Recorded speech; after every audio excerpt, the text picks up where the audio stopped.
Do you crack your knuckles and worry it'll cause arthritis? Let's find out the truth. That popping sound doesn't come from your bones. It is actually tiny gas bubbles bursting inside your joint fluid, totally harmless.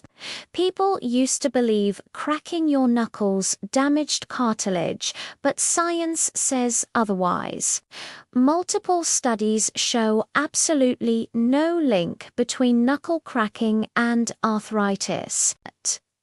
The worst it can do is maybe a little slight swelling or a weaker grip if you seriously overdo it.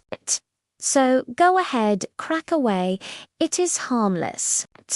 And let's be honest, strangely satisfying. For quick science-backed medical explainers like this one, make sure to follow @SnapMD.